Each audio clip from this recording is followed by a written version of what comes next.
सुखत हो।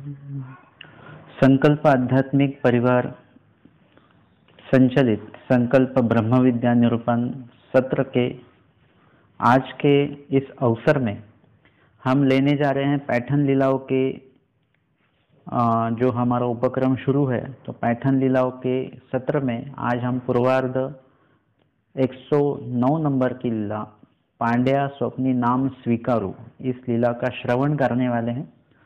पांडे ते गोसाव्यांवरी भको लागले। हमने पिछली लीलाओं में देखा बाईसा जी को प्रेमदान प्रदान करने के पश्चात बाईसा जी अखंड हमारे स्वामी जी की सेवा में उपयोग में आने लगे और फिर जो उनकी शिष्या है हंस राजा, उन्हें ये काफ़ी ठीक नहीं लग रहा था और ये बाईसा जी के प्रति और स्वामी जी के प्रति भला बुरा कुछ कहने लगे। बाईसा वैसे तो बुजुर्ग थे, उनके गुरु थे हंस राजा के, और साथ ही बाईसा जी का जो उनके ऊपर जो वर्चस्व था वो काफ़ी अच्छा था। लेकिन फिर भी बाईसा जी ने जो पयोवर्तियों का जो मार्ग है, जो उनका पहला जो धर्म था, पंथ था, उन्होंने सब छोड़कर वे स्वामी जी की सेवा में लग गए और अपना पयोवर्ती का पूरा सेवा उन्होंने जो भी कुछ वो आचरण करते थे उन्होंने सब छोड़ दिया बाईसा जी ने। और ये देखते हंस राजा को ये कुछ ठीक नहीं लगा और इसके कारण हंस राजा स्वामी जी के ऊपर और बाईसा जी के ऊपर भको लागले, मतलब उनको कुछ भला बुरा कहने लगे। लेकिन स्वामी जी ने यह हंस राजे ये कहकर उन्हें शांत करवा दिया। उनको जो दोषों का प्रसव उनका बढ़ रहा था उसे वहीं पर रोक दिया। लेकिन बाईसा जी के शिष्य पांड्या ये जो है ये चुप नहीं बैठे, वे गोसाव्यांवरी भको लागले, मतलब स्वामी जी के ऊपर वो कुछ ना कुछ स्वामी जी को बोलने लगे, कहाँ से आए, कहाँ क्या आए हैं। इतु के दी नागूबाई चढ़ली आता हंसुबाई ही चढ़ली। वे कहने लगे इतने दिन तो बाईसा जी ही धर्म छोड़कर आचरण करने लगे थे और धर्म का, लेकिन अभी हंसुबाई ही चढ़ली, मतलब वो भी हमारे इस पयोवर्ती के धर्म से दूर हो गए हैं। उन्होंने भी पूरा हमारा पयोवर्ती का आचरण करना उन्होंने भी छोड़ दिया, वे भी बिगड़ चुके हैं। महात्मे एक गुंफयांतु घातले अस्ति, किसी महात्मा जी को उन्होंने अपनी गुंफा में रखा हुआ है। तयासी पूजा करते अस्ति, उनका ही वो पूजन करते हैं। तयाते पायवणी पीते अस्ति, और उनका चरणोदक जो है वो पीते हैं। तयाचे उचिष्ट खाते अस्ति, उनका उचिष्ट प्रसाद वे खाते हैं। आमचा पयोवर्तियाचा मार्ग अवघ्या मार्गासी वरिष्ठ, हमारा पयोवर्तियों का जो मार्ग है मतलब सिर्फ दूध के पदार्थ जो है उसी का ग्रहण करना है। इस प्रकार का इनके मतलब धर्म का खाने का ये आचरण है, और भी कुछ उनके धर्म का आचरण होगा। तो हमारा जो पयोवर्तियों का जो मार्ग है, हमारा जो पंथ है, धर्म है, ये सभी धर्मों से श्रेष्ठ है। आमचा पयोवर्तियांचा मार्ग नासिला, और हमारे पयोवर्तियों का जो मार्ग था, धर्म था, जो उन्होंने क्या किया, नाशिला, उन्होंने मतलब उसे नष्ट कर दिया। मतलब इन दोनों में वो धर्म की जो आचरण हमें देखने मिलता था वो बंद हो गया। तयासी बोलू लाविला, और वो बोलने लगे, सभी को बोलने लगे, बाईसा जी को बोलने लगे, हंस राजा जी को बोलने लगे, और खासकर स्वामी जी को वो बोलने लगे। आता सांगे न वामदेवा पुड़े, वामदेव के सामने में जाकर ये सब कह दूंगा उनको, बाईसा जी और हंस राजा कैसे वर्तन करते हैं। माया महात्म्या ते बाहरी घालवीन, और इन महात्मा जी को मैं इस गुफा से निकलवा कर इन्हें भेज दूंगा, मतलब इन्हें यहाँ पर मैं नहीं रखूंगा। ऐसे नीच भक्ति, ऐसे नीच भक्ति मतलब हमेशा वो वैसा बड़बड़ाते रहते। बाईसी मणितले बाबा हा पांडा भगत असेर, बाईसा जी जो आते जाते उनकी वो बकबक या बड़बड़ सुनते थे, तो बाईसा जी स्वामी जी के सामने जाकर पांड्या के प्रति वे कहते कि ये पांडा भगत असेर, कि पांडा कुछ भी कहते रहता है, इसका क्या करना है। गोसावी उगेची, स्वामी जी ने कुछ कहा नहीं, और गोसावी उगेची मतलब चुप बैठे रहे। तब एक उदी रात्रि ते ही सपना देखिले, और एक दिन पांड्या को नींद में थे वे और उन्हें सपना आया। उस सपने में उन्होंने देखा दो गजन आले, मतलब दोनों कोई तो व्यक्ति उनके सपने में आए, और उनका वर्णन स्वामी यहाँ पर आया हुआ है। बाबर घांटी मतलब उनके बाल बड़े बड़े घुंघराले ऐसे बाल थे। गुंजावर्ण डोळे मतलब उनकी आंखें एकदम लाल थी। खांदावरी मुदगल मतलब यमदूत के पास जो मुदगल होता है मारने के लिए, जिसके ऊपर ऐसे कांटे कांटे होते हैं, गोल होता है ऐसे, ऐसा वो मुदगल उनके कंधे पे था। ऐसे जमजूत आले मतलब ये यमदूत ही आए, मतलब यमदूत उनके सपने में आए और फिर वो आपस में कहने लगे, आरे हे द्वारावतिकार श्री चांगदेव राउल साक्षात ईश्वरू। वे यमदूत बारी बारी से सपने में ही पांड्या को कहने लगे कि आप जिनको नाम रखते हैं वे कौन है? द्वारावतिकार श्री चांगदेव राव साक्षात ईश्वर पुरुष है। याते तो ऐसे कैसे रे मणता से आप इनको नाम रख रहे थे, लेकिन ये ईश्वर पुरुष है और उनको आप कैसे नाम रख रहे थे? मनोनी मुदगलवरी मारू लिगती, और मारने जाते। वो मुदगल उठा के मतलब वो गदा जैसा होता है और वो उसे मारने जाते सपने में ही पांड्या को। तब गोसावी आड़ रिगती, और उतने में स्वामी जी हमारे बीच में आते और उन्हें रोकते। नको नको बापूडा मारो, नहीं नहीं इस बेचारों को मत मारो। हाथ ऐसा न वैसा नहीं है, खाली ये बोलता है लेकिन ये अच्छा है बंदा। मनती ऐसे स्वामी जी वो यमदूत को बताते। श्री करे वारती मागुते ते मनती, और फिर से वे कहते, हारे श्री द्वारावतिकार श्री सांगो गोसावी साक्षात ईश्वरू, याते तो ऐसे कैसे रे मनसी। ऐसा ये सपना इनका शुरू ही है। वे यमदूत सपने में इसे ऐसा कहते हैं कि आपने भगवान को ऐसा कैसे बोल दिया, और उसे मारने जाते और हमारे स्वामी बीच में आकर उन्हें रोकते। ऐसा सपना कई देर तक वो देखते रहे। तब गोसावी आड़ श्री को ओढ़वीते ऐसे चारी पहाड़ दुख भोगिले। मतलब पूरे सुबह तक उन्होंने ये सपने में दुख को भोगा उन्होंने।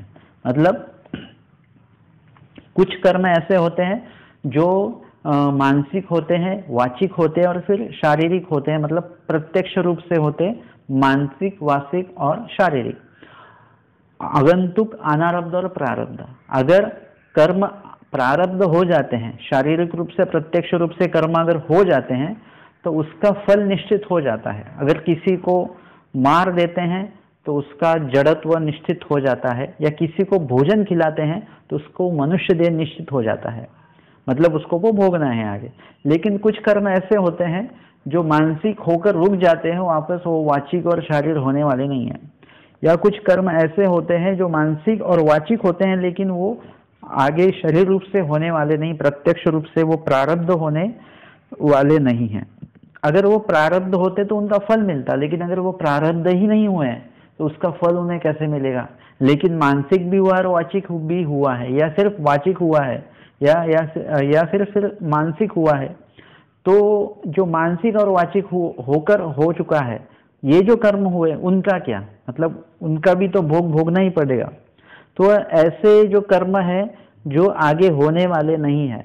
अभी ऐसे कर्म कब होते हैं तो मैं बताऊंगा कि पर्टिकुलर किसी बंदे को मारना है, कि इसे इसका खून करना है, लेकिन वो बंदा पहले ही अगर वो गुजर गया, तो पहले ही चल बसा, तो फिर क्या होने वाला है? अगर वो पहले ही अगर वो मर जाता है तो बाद में उसको मारने का जो विचार था वो विचार अभी बंद हो जाएगा।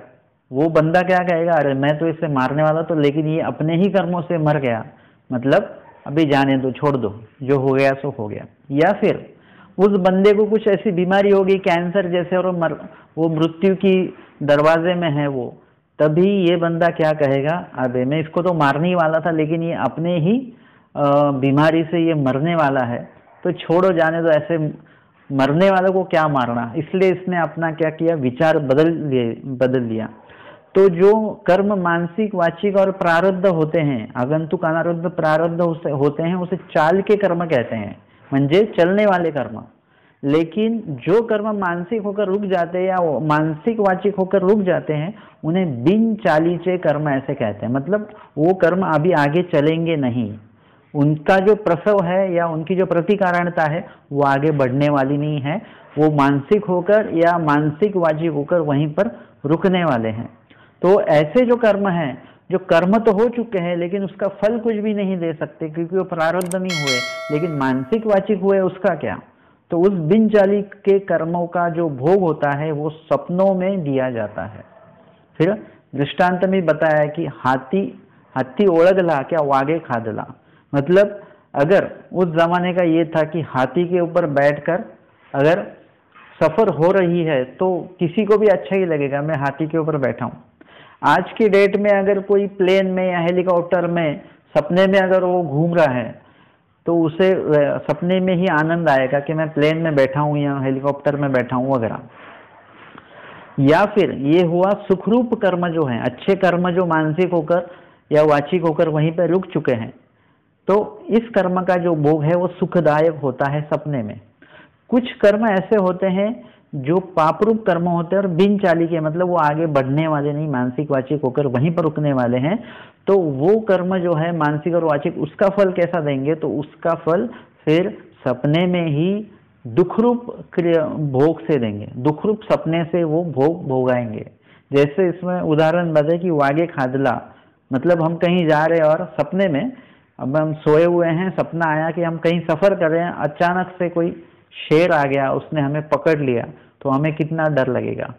या कुछ हम चलते जा रहे हैं और एकदम से खाई आ गई और हम नीचे गिर गए, हम एकदम झट से उठ जाते हैं, मतलब डरते हैं। या फिर हमें दुख होता है। तो ऐसे जो कर्म है ये दुखरूप बिन चाली के कर्मों का ये भोग है। या फिर कोई आनंद हमें अगर सपने में होता है तो वो सुखरूप पुण्यरूप क्रिया का, बिनचारी के कर्मों का वो भोग है, वो सपने में भोगाते हैं। ये हमने सपने में कर्म भोगाने का ये तरीका देखा।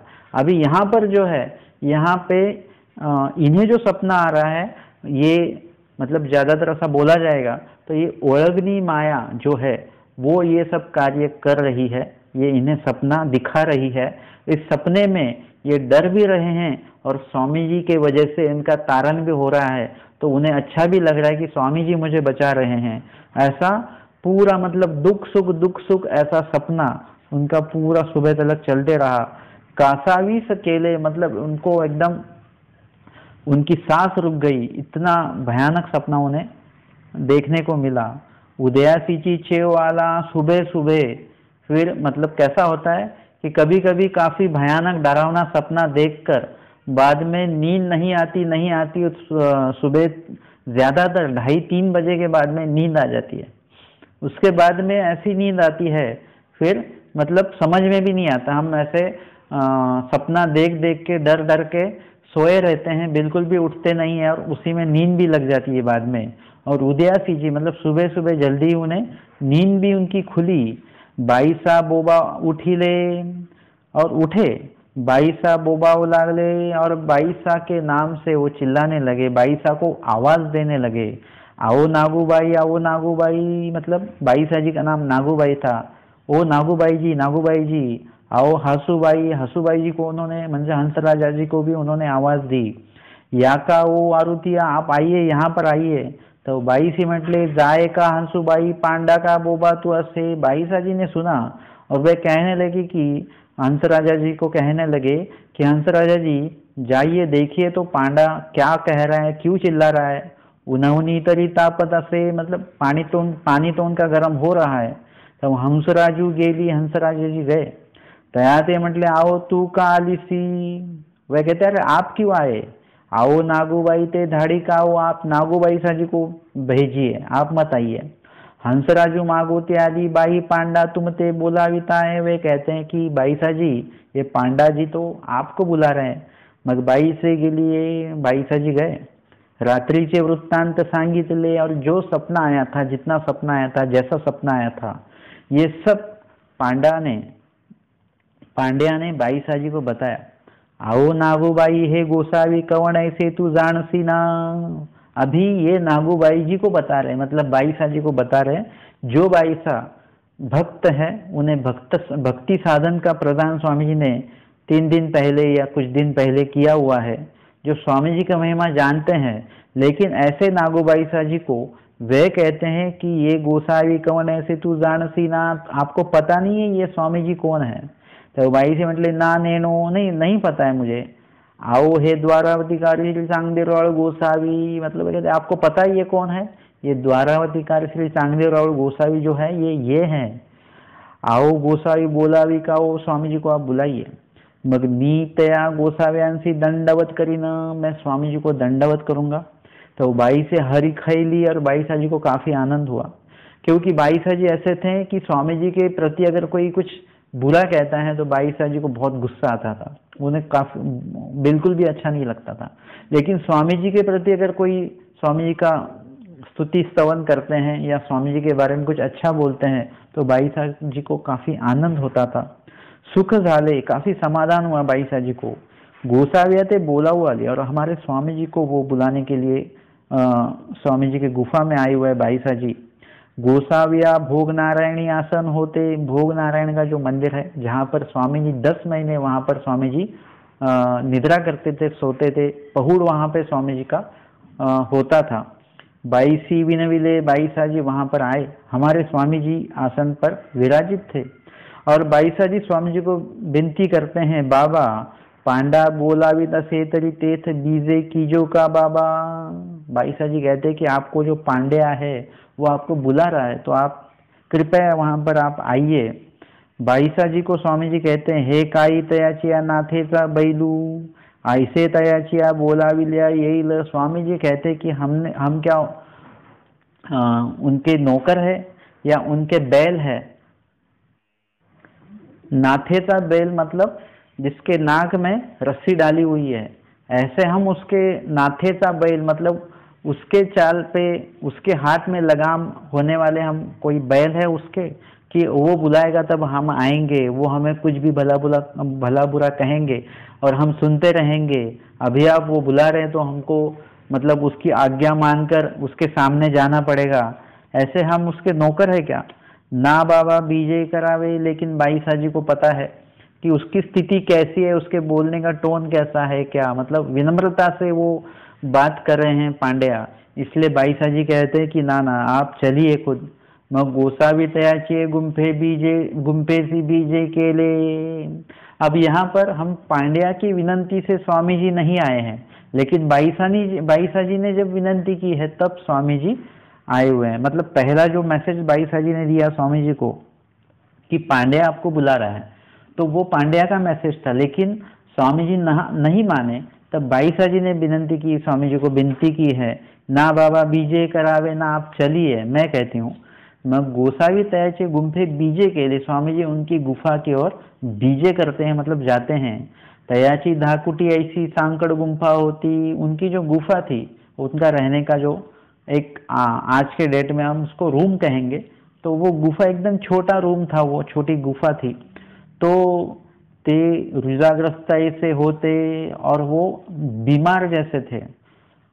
उमरिया बाहेरी दोनों श्री चरण, और उसके स्वामी जी जो दरवाजे के बाहर खड़े रहे, दोन्ही श्रीचरण ओट्यावरोनी सरळी घातली, और उसने क्या किया, सीधा उन्होंने दंडवत डाला, अंदर से गुफा से ही उन्होंने दंडवत डालकर सीधा स्वामी जी के श्री चरणों में वो गिर पड़े।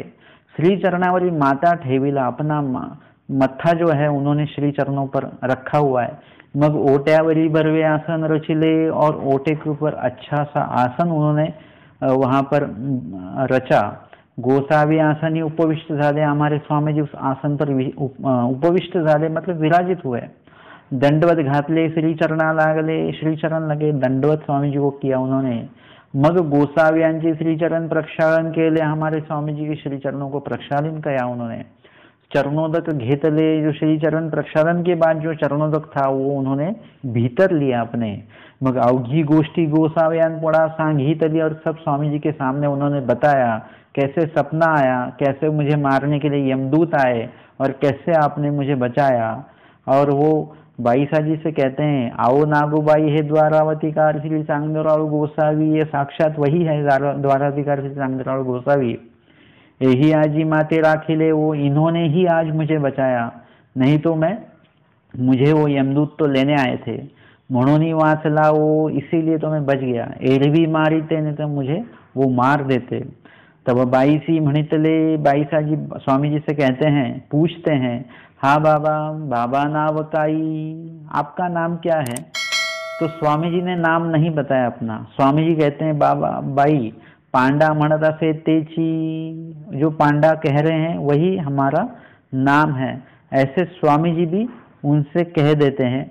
लेकिन स्वामी जी खुद अपने शब्दों में ये नाम नहीं बताते और स्वामी जी कहते हैं कि पांडा म्हणता से तेची, पांडे न विनविले, फिर पांडे वो स्वामी जी को विनती करते हैं। जी जी मग दूध तुपे न मखता अपला उचिष्ट प्रसाद पाठवावा, मतलब इसे दूध और तूप नहीं लगा हुआ है, ऐसा उचिष्ट प्रसाद जो है, मतलब आपके भोजन में जो ऐसा पदार्थ है तो वो पदार्थ आप क्या कीजिए, मुझे प्रसाद के तौर पर आप मुझे उसे भेजिए। मतलब दूध और तूप का बिल्कुल भी स्पर्श नहीं होना चाहिए उसे, या दूध और तूप मतलब घी और दूध जिसमें नहीं हो, ऐसा कुछ पदार्थ आप मुझे आपका प्रसाद के तौर पर आप मुझे भेजिए। मग आपला उचिष्ट प्रसाद पाठवावा, ते मज पथ्य, वही मैं खाऊंगा और कुछ भी मैं नहीं खाऊंगा। आणि श्रीचरण उदक ते मज उदक, आपकी श्रीचरणों का जो प्रक्षालन का जो उदक है वही मेरे लिए पीने का पानी रहेगा, इसके अलावा मैं कुछ खाऊंगा नहीं, कुछ पीऊंगा नहीं। मग गोसावी दूध तुपे न मखता प्रसादु पाठवीती, और स्वामी रोज उन्हें फिर जितने दिन वे थे 3 दिन 4 दिन, उतने दिन स्वामी जी उन्हें रोज प्रसाद भेजते थे, श्री चरणों तक भेजते थे। तैसे की दिशा 2 सौसरले, 2-4 दिनों में फिर उनका देहांत हुआ। इस तरह से पांड्या स्वप्नी नाम स्वीकार का, इस लीला में हमने देखा कि जो पांडे थे वो स्वामी जी के ऊपर पहले तो विपरीत थे, लेकिन जैसे ही दृष्टांत हुआ, उन्हें कुछ अनुभव आया और कुछ प्रतीति आई, तो उसके बाद में उनका जो बोलने का तरीका, ये रवैया जो है उनका, वो बदल चुका है और उन्होंने प्रायश्चित किया। अगर वे प्रायश्चित नहीं करते तो एक हंस राजा जो स्वामी जी के दर्शनी हैं, सेवा करने वाले हैं, उनको वो उनके ऊपर उनको भी उन्होंने नाम रखा है।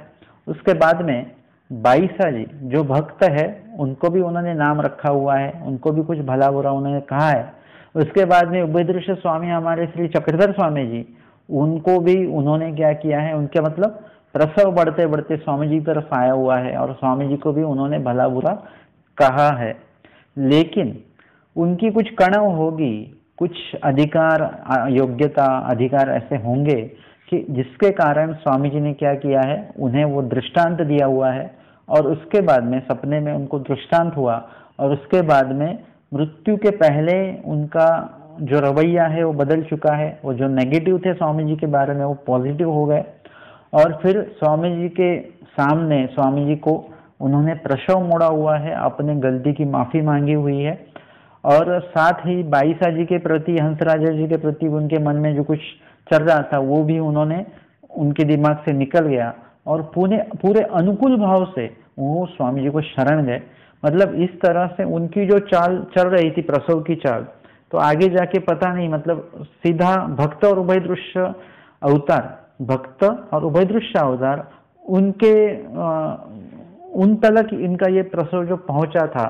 लेकिन मृत्यु पूर्व उन्होंने जो प्रायश्चित किया उसके कारण उनकी जो चाल चलने वाली थी, बढ़ने वाली थी, वो स्वाभाविक रूप से हम मानेंगे कि वो रुक गई होगी, निश्चित तौर पे वो रुक गई होगी और अगर वो नहीं रुकती तो वो नित्य नरक की तरफ वो उन्हें ले जाते। उसके बाद में पूर्वार्ध 110 नंबर की हम लेंगे पैठन लीला की इस सत्र में। भोग नारायणी माय धुआ बेटी। भोग नारायण स्वामी जी जहां पर रहते थे, भोग नारायण, वहां पर माय धुआ बेटी, माय मतलब माता और धुआ मतलब बेटी, मतलब माता और उनकी बेटी, ये दोनों उनकी और स्वामी जी की भेंट हुई है।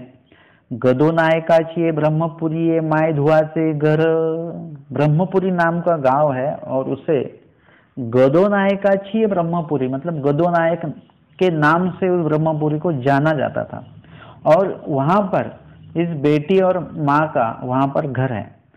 तिया कही प्रयागी स्नान करती तोची देव पाहती, कही लोणारी स्नान करती तोची देव पाहती, कही पिंपळेश्वरी स्नान करीती तोची देव पाहती आदित्यवारी भोगवती ऐसी महिमा तिये दिसी असी का लोकू भोगवती ऐसी स्नान करी ऐसा एको आदित्य वारु आला।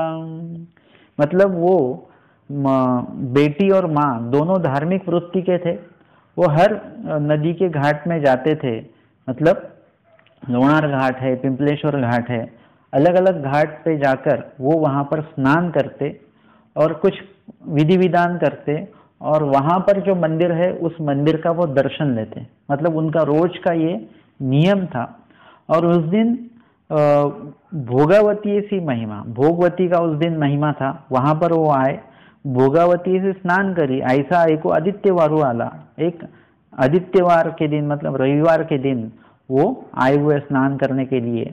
गोसाव्यांशी भोग नारायणाची पटिशाळेवरी आसन असे। भोग नारायण की जो पटिशाला थी, मतलब वो जो आगे का जो स्पेस होता है घर के सामने जिसमें शेड लगाते हैं, शेड होता है, तो स्वामी जी बाहर बैठे हुए थे पटिशाल में। तो वो माए धुआ दोगी और माता और बेटी दोनों हुई। तिया भोगवती सी स्नाना जाती होती है वो भोगावती ऐसी। भोज मतलब भोगावती का जो घाट है वहां पर वो स्नान के लिए जा रहे थे। तो वो लेकी गोसाव्या ते देखी ले, उतने में उस लड़की ने स्वामी जी को देखा। आनी माए ते मणितले, और अपने माता से वे कहती हैं चालो जाओ या देवड़ासी, चलो हम जाएंगे इस मंदिर में। हे देव कहीं देखी लीची नहीं, इतने बार हम यहाँ आते जाते हैं लेकिन इस मंदिर में हम कभी भी नहीं गए। तैसिया चिटिया भोग नारायणासी आलिया, वैसे ही वो भोग नारायण के मंदिर में दोनों भी आए। लेकी गोसाविया ते देख ले सामोरी आली। हमेशा ऐसा होता था कि वो स्नान करके जिस मंदिर में जाते, इस मंदिर को अच्छी तरह देखते, वहाँ की जो देवता है उसका दर्शन लेते, पूजन करते और फिर पूरा मंदिर वगैरह देख के अच्छी तरह फिर वो अपनी घर की ओर निकल जाते। लेकिन आज भी वो मंदिर देखने ही आए हैं। लड़की ने कहा कि आज ये मंदिर देखेंगे, लेकिन आज उस लड़की को मंदिर नहीं देखना है। उन्होंने स्वामी जी को देखा हुआ है, उन्हें वेद हुआ है, वो आकर्षित हुए हैं और उस वेद के कारण वो स्वामी जी को देखने के लिए इस मंदिर के अंदर आए हुए हैं। और वो जैसे ही स्वामी जी के सामने आए, दंडवती घातली श्रीचरणा लागली, श्रीमूर्ति पहाती होती। वो स्वामी जी के सामने आते ही स्वामी जी को उन्होंने नतमस्तक हुए, दंडवत किया, श्रीचरण को लगे और श्रीमूर्ति पाहत होती। श्रीमूर्ति को अवलोकन मतलब करते रहे, देखते रहे श्रीमूर्ति को, और कहीं पर भी उसका ध्यान नहीं है लड़की का। छोटी लड़की है लेकिन उसकी जो माता है वो भीतर ही गेली, मतलब वो मंदिर के अंदर गई। देवता पाहिली, वहां की देवता की मूर्ति उन्होंने देखी, उसका दर्शन वगैरह लिया। आणि आली मतलब वो बाहर आ गई। माता मणितले, और उसकी माता कहती है लड़की से, हाओ देव पहावया आली सी परी देव पहासी ना। आज तो तू भगवान का दर्शन करने आई ना इस मंदिर में, लेकिन तूने तो भगवान का दर्शन किया ही नहीं। मैं अंदर जाकर भगवान का दर्शन कर आई हूँ, लेकिन तूने भगवान का दर्शन किया ही नहीं। ते उगेची होती, लेकिन वो लड़की एक शब्द भी अपनी माता से नहीं कहती है, कुछ भी नहीं बोलती है। माता मणितले चाल गे जाओ, और कुछ देर के बाद में, थोड़ी देर बैठने के बाद में वो माता अपने बेटी से कहती हैं कि चाल गे जाओ, चलो जाएंगे, निकलेंगे, अभी बहुत देर हो गई। लेकी बैसली होती, लेकिन लड़की जो है काफी देर से स्वामी जी के सामने बैठी हुई है, वो बैठी ही है। ते निरोदे उठली, मतलब वो एकदम जबरदस्ती से उठी, उसकी उठने की या मंदिर से जाने की जरा भी उसकी इच्छा नहीं थी, लेकिन माता के बार बार कहने की वजह से उसे उठना पड़ा। तैसाची जरू आला, जैसे ही वो मतलब उसकी जाने की इच्छा ही नहीं थी, उठने की इच्छा ही नहीं हुई थी, लेकिन माता के वजह से उसे जैसे ही उठी वो, और उसी वक्त स्वामी जी से अभी उसका वियोग होने वाला है। तो उस वेद के कारण इतनी वेद गई थी कि उसके कारण क्या हुआ कि उसे तुरंत वहीं पर ज्वर आ गया, मतलब बुखार आ गया। भोगावती गेलिया स्नाने के लिए, और उसके बाद में वो भोगावती के घाट पर गए, वहां पर स्नान किया और फिर घर पर आए। तैसी जी लेकी नीजेली, जैसे ही वो घर पर आई वैसे लड़की जो है वो सो गई, क्योंकि उसे बहुत बुखार आया था। तब अवस्था प्रगटो सरली, और एक एक अवस्था मतलब उसके बुखार का, उसका जो विरह बुखार था, उसका वेद के कारण, स्वामी जी के वेद के कारण जो बुखार आया था उसमें बढ़ाव होने लगा, एक एक अवस्था प्रकट होते गई और मतलब मृत्यु की तरफ उसका वो उसकी बीमारी जाने लगी। और माता पाहिले और उसके माता ने देखा, मतलब नॉर्मल बुखार है तो ठीक है, लेकिन ये बुखार बढ़ते गया और फिर लेकी सी देह जाए ऐसा जरूर आला से कि अभी इसे इतना बुखार आया कि ये जिंदा रहेगी भी या नहीं, या बुखार अपने साथ इसे लेके जाएगा, इतना बुखार उसे आया था। माते सी लेकी थोर पड़िए, और यहाँ पर बताया हुआ है कि उस माता को अपनी लड़की में काफी उसकी जान थी। हमें मतलब ये स्वाभाविक है, किसी भी माता को अपने बच्चों में उसकी जान होती ही है। ते सी धावा धावी करू लागली, धावा धावी मतलब भाग दौड़, भाग दौड़ मतलब दवाई के लिए, या कुछ नमक की पट्टियाँ रखनी है, नमक के पानी की पट्टियाँ रखनी है सर के ऊपर, कुछ दवाई देनी है वगैरह वगैरह, ऐसे कुछ दवाई करना, ये वो उसके लिए उसकी भागदौड़ शुरू हो गई। माता पुछले आगे आई तुझे काई काढ़ा पाचन करूँ, और माता उनसे कहते हैं कि आप तुझे क्या खाना है, क्या दवाई दूं मैं तुझे कि तेरा बुखार कम हो जाए, क्योंकि कुछ भी दवाई करने के बाद भी, उसके पश्चात भी उसकी बुखार बिल्कुल भी कम नहीं हुई, इसके बुखार। उसके कारण माता अभी बच्चे से कहती है, पूछती है, मैं तुझे तेरे लिए क्या करूं और कि तेरा बुखार कम हो जाए, तू बच जाए। काय सित्य शीत पथ्य करू, तुझे क्या खाना है बोल। तवतिया म्हणितले आई मज काही करावे न लगे। जो लड़की जो है, मतलब माता तो काफी घबराई हुई है, लेकिन जो लड़की है वो काफी स्वस्थ है, वो शांत रूप से अपनी माँ से कहती है, आई मज काही करावे ना लगे, आप मुझे मतलब मेरे लिए आप कुछ भी मत कीजिए, कुछ दवा भी मत लेके आइए, कुछ खाना भी मत लेके आइए, मुझे कुछ भी नहीं चाहिए। भोग नारायणी जे पुरुष भेटले तया ते आणि सीतली माझे देह वाचैल। भोग नारायण में आज हम गए थे उस मंदिर में, तब वहां पर जो पुरुष भगवान बैठे थे, तो उन्हें आप बुलाकर लेके आइए, तरी माझे देह वाचेल, तभी मैं बच सकती हूँ, नहीं तो अगर वो नहीं आए, उनकी भेंटी नहीं हुई तो मैं चल बसूंगी। हो का आई, वह कहती ठीक है, इतने सारे मैंने अगर उपाय किए हैं तो ये भी उपाय है, मैं तेरे लिए करूंगी, तेरे जान के लिए मैं करूंगी। मगर माए भोग नारायण से आदि, वो स्वामी जी के यहाँ पर भोग नारायण के मंदिर में आए स्वामी जी, वहीं पर तेथची आसना से स्वामी जी को वहीं पर आसन था, विराजित थे हमारे स्वामी जी। गोसाव्यांसी दंडवते घातली, श्री चरणा लागली, स्वामी जी को दंडवत किया, श्री चरण लगे। गोसाव्यान पुड़ा अवगी गोष्ठी सांगीतली, स्वामी जी के सामने उतना उसने पूरा अपनी समस्या को रख दिया। स्वामी जी कहते हैं, बाई काई म्हणत असा तिया म्हणितले, जीजी गोसावी तेथ बीजे करावे। स्वामी जी कहते ठीक है, ऐसा ऐसे आपके लड़की को बुखार आया हुआ है, तो आगे क्या करना है। वे कहती हैं, जीजी गोसावी तेथ बीजे करावे जी, मतलब उन्होंने पूरा वृत्तांत बताया कि लड़की को बहुत बुखार आया हुआ है, काफी दवाइयां मैंने उसके लिए की वगैरह वगैरह, लेकिन वो ठीक नहीं हुई, और उसने कहा कि अगर वो स्वामी जी आएंगे तो मैं ठीक होंगी। इतना उन्होंने बताया, बस इतना ही बताया, लेकिन स्वामी जी को चलने के लिए उसने प्रार्थना नहीं की। तो फिर स्वामी जी पूछते हैं, तो काई म्हणता सा, फिर आपका क्या कहना क्या है। फिर वे कहते कि जी गोसावी थे तो बीजे करावीजिए, आप वहां अगर चल के मेरे लड़की को अगर हम दर्शन देंगे, हमें सेवा का अगर मौका देंगे, काफी अच्छा होगा। स्वामी जी कहते बाई माखड़िया से, और यहाँ पर मछली का दृष्टांत हमारे स्वामी जी ने दिया हुआ है। जैसे कोई भी दातृत्व होता है तो वो 4 प्रकार से दिया जाता है, 4 इंद्रियों द्वारा, दृक् स्पर्श आलाप और अंतकरण। तो यहाँ पे मछली के दृष्टांत में दृक् जो दृष्टि है, दृष्टि के द्वारा जब जो दातृत्व दिया जाता है, जैसे हमारे स्वामी जी ने 22 जी को प्रेमदान दिया है, दृष्टि के द्वार से दिया हुआ है। उसके बाद में महिषा जो था, उसे स्वामी जी ने, भैंसा जो था उसे स्वामी जी ने शांत किया है, वो भी दृष्टि के माध्यम से ही, दृष्टि के माध्यम से ही काफी मतलब पशु पक्षी उनको स्वामी ने वेधा हुआ है। वैसे ही यहाँ पर मछली का दृष्टांत स्वामी जी देते हैं कि मासड़िया से ते पाणियांतु वीतू वीतू जाए, मतलब मछली होती है वो पानी में अपने जो अंडे हैं वो देकर, मतलब पानी में ही देते देते वो आगे आगे बढ़ती है। मागोते पर तो नहीं तयाती दृष्टि पाए, और आगे जाकर मुड़कर जो अंडे उन्होंने उसने दिए हुए हैं उस अंडे को अपनी दृष्टि से देखती है। वो उसके पास जाती नहीं, दृष्टि से देखती है।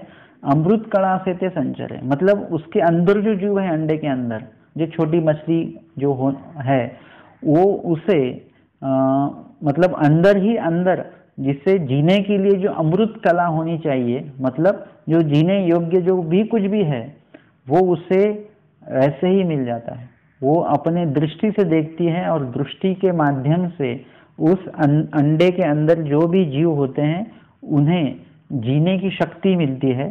तयातवती है वाड़ीती, और वैसे वैसे वो बढ़ती है, वैसे वैसे वो जो अंदर के जो जीव है वो बढ़ते रहते हैं।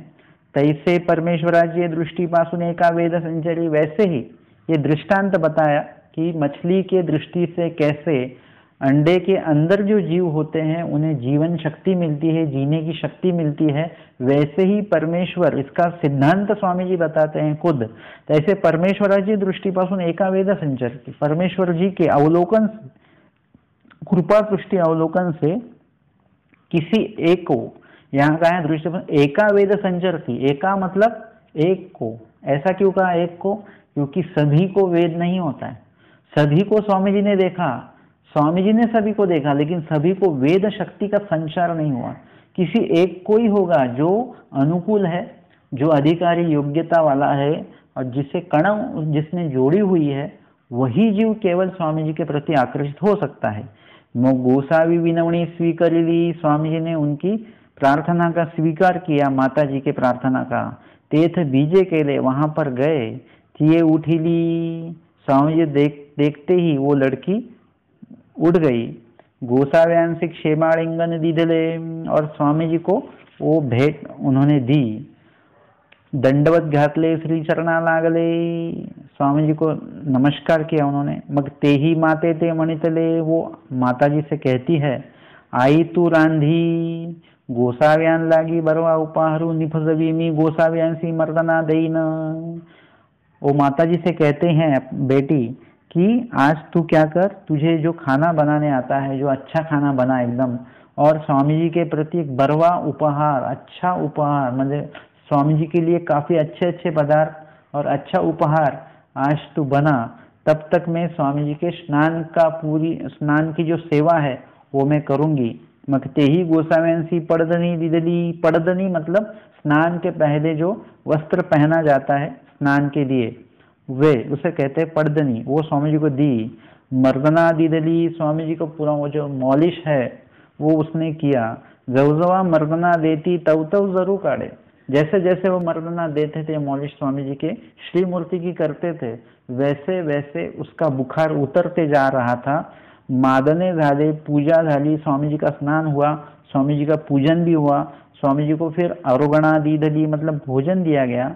गुरुळा झाला, विडा झाला, आपण प्रसादू घेतला, स्वामी जी का पूरी सेवा होने के बाद में स्वामी जी का जो उच्छिष्ट प्रसाद है था वो उसने ग्रहण किया। मग गोसावी बाजे सुपतीवरी पहुड़ स्वीकरिला, पहुड़ झाला, स्वामी जी वहां पर पहुड़ स्वीकारते हैं। थोड़ी देर स्वामी जी आराम करते हैं, उसके बाद में उपहूड़ झाला, उड़ गए स्वामी जी। ते ही चरण क्षालन के लिए मग गोसावी भोग नारायणा बीजे के लिए, और स्वामी जी फिर अपने जहाँ पर स्वामी जी का मुकाम होता है भोग नारायण, वहां पर स्वामी जी फिर से चले जाते हैं। इस तरह से ये जो लड़की है, लड़की ने भी स्वामी जी को देखा हुआ है, उसकी माता ने भी स्वामी जी को देखा हुआ है, लेकिन वेद शक्ति का संचार सिर्फ लड़की को हुआ क्योंकि लड़की अनुकूल है, उसका अधिकार योग्यता कणाव उसकी है। उसके कारण, इस अनुकूलता के कारण ही स्वामी जी को वो मतलब वेद शक्ति के लिए वो पात्र हुए स्वामी जी के। और इस तरह से मतलब मुझे इस लीला में ये बात मुझे मतलब काफी अच्छी लगी कि इस लीला के अंदर हमें एक बात दिखाई देती है कि काफी चीजों का हल जो होता है वो मतलब हमें जो समस्या जो आती है तो समस्या का हल हमारे स्वामी जी के पास ही है। और ये हमें समझने में काफी देर लगती है। कभी कभी ऐसा होता है कि काफी काल हम इस धर्म में हैं, लेकिन हमें पता ही नहीं होता है कि स्वामी जी के कारण हम बच रहे हैं, बचने वाले हैं, बचते रहेंगे, या स्वामी जी के कारण हमें काफी सहाय होता है, होता मतलब पहले भी हुआ है, अभी भी होता है, आगे भी होता रहेगा। और हमारे पूरे समस्याओं का जो हल है वो स्वामी जी है। मतलब अभी मैं हूं तो मुझे कभी भी कुछ समस्या आती है तो मैं वचन या लीला के माध्यम से उसका जवाब ढूंढता हूँ।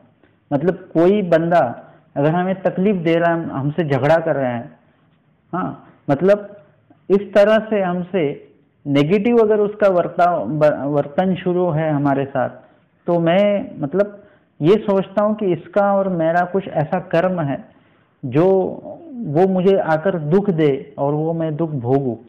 मतलब ये क्या है, ये कर्म मैंने उससे जोड़े हुए हैं। तो इसके कारण ऐसे काफी लोग होते हैं जो हमें तकलीफ देते हैं, तो हम क्या होते हैं, डिस्टर्ब हो जाते हैं कि ये क्या, हम इतना अच्छा करते हैं, हम भगवान का स्मरण करते हैं वगैरह वगैरह, और फिर भी लोग आकर हमें तकलीफ देते हैं, भगवान का सहाय नहीं होता है, ऐसा हमें लगता है कभी कभी। लेकिन आप वचन के अनुसार अगर देखने जाएंगे तो स्वामी जी कहते हैं सकड़ भोगे निमाना में, कि आपको सब भोग कर उसे खत्म करना है, कुछ भी हिसाब नहीं रखना है, आपको कुछ भी जमा नहीं रखना है, पूरे कर्मों का नाश करना है। और कर्मों का नाश तभी होता है जब वो भोग कर खत्म हो जाएंगे। तो ऐसे ही सभी का हमारे साथ या हमारा सभी के साथ कुछ न कुछ कर्मों का जोड़ होता है, उसके कारण वे हमारे संपर्क में आते हैं या हम उनके संपर्क में जाते हैं, और उसी के कारण हमें एक तो सुख होता है या दुख होता है। मतलब हमने एक दूसरे से ये कर्म जोड़े हुए हैं, तभी हमारी पहचान होती है, भेंट होती है और तकलीफ या सुख होता है। इसी के माध्यम से हम देखे जाएं तो स्वामी जी कहते हैं हमें ये सब कर्मों को भोग कर खत्म करना है। और इसीलिए अगर कोई आपको तकलीफ देता है तो आप सोचिए कि आपने भी कभी किसी को तकलीफ दी होगी, तो आपको भी ऐसा या आपके जीवन में ऐसा अवसर आया हो कि आपको किसी के कारण आपको तकलीफ हो रही है, या आपने उससे कुछ कर्म ऐसे जोड़े हुए हैं उसके कारण आपको ये तकलीफें हो रही है। तो जब तक ये कर्म खत्म नहीं होते तब तक आप और उनकी बनेगी नहीं। जब ये कर्म खत्म हो जाएंगे और फिर हम कहते हैं कि इतने साल की हमारा झगड़ा था, इतने साल का हमारा झगड़ा था, लेकिन आज खत्म हो गया। एक्चुअली झगड़ा खत्म होने का कारण ये है कि जो आपके और उनमें जो बुरे कर्म थे वो खत्म हो गए, और बुरे कर्म खत्म होते ही आपका और उनका जो झगड़ा है वो भी खत्म हो जाता है। तो इसी तरह से आपको कोई भी तकलीफ आए तो आप वचन और लीला के अनुसार देखेंगे तो आप एकदम कंफर्टेबल महसूस करेंगे कि ये मेरा भोग है तो मुझे भोगना है, उसके सिवा कुछ इलाज नहीं है, और मेरे स्वामी जी सब देख लेंगे। इस तरह से अगर आप पूरे वचनों के अनुसार आप चलेंगे तो आपको, आप गृहस्थाश्रमी हैं, आप संसार में रहते हैं, फिर भी आपको तकलीफ नहीं होगी। ज्यादातर ऐसे महिलाएं होती हैं जो उपदेशी है, इस धर्म का उन्होंने ग्रहण किया हुआ है, लेकिन उनके जो पति है वो अन्य हैं, तो उन्हें काफी तकलीफ होती है। उन्हें ऐसा लगता है कि काश मुझे उपदेशी घर मिल जाता, सभी लोग उपदेशी होते, या मेरे पति ने अगर उपदेश लिया होता तो मुझे इतनी तकलीफ नहीं होती। लेकिन उन्होंने देखना चाहिए कि उन्होंने भी कभी कभार ऐसे ही किसी उपदेशी व्यक्ति को धर्म आचरण के लिए तकलीफ दी होगी, उसी के कारण आज उनके जीवन में भी ऐसी स्थिति है कि उन्हें भी धर्म आचरण करते वक्त इतनी तकलीफों को उन्हें झेलना पड़ता है। और उसी के कारण जब तक उनका वो कर्म खत्म नहीं हो जाता है तब तक उन्हें मतलब जो उनका धर्म आचरण जो है वो अच्छी तरह उन्हें करने नहीं आएगा। और देखा जाए तो जिनके घर में सभी लोग उपदेशी है उनका धर्माचरण कम है, उस महिला व्यक्ति का धर्माचरण कम है। लेकिन जिसके घर में सभी अन्य हैं और वो एक अकेली अगर उपदेशी है तो उसका धर्माचरण बाकी उपदेशी लोगों के से भी अच्छा है। एकदम वो जितना भी कुछ धर्म करती है एकदम मन से, आवड़ी से करती है, और उसके कारण तकलीफ जितनी होगी धर्म आचरण उतना ही अच्छा हो सकता है, होना चाहिए।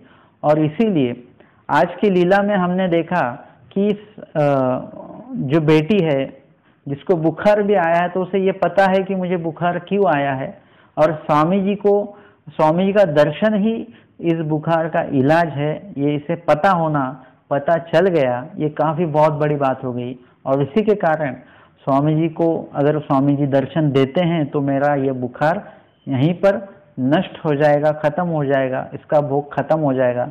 इस लड़की को पता है और इसी के कारण स्वामी जी को उन्होंने आमंत्रित किया हुआ है, प्रार्थना की हुई है, और स्वामी जी भी उसके प्रार्थना को मानकर उसे सम्मान देकर स्वामी जी भी खुद वहां पर उपस्थित हुए हैं। तो आज के पैठन लीलाओं के सत्र में हमने 2 लीलाएं ली, जिसमें पहली लीला पूर्वार्ध 109 नंबर की पांड्या स्वप्नी नाम स्वीकारू, और दूसरी लीला पूर्वार्ध 110 नंबर की भोग नारायणी माय दुआ बेटी। दंडवत हो।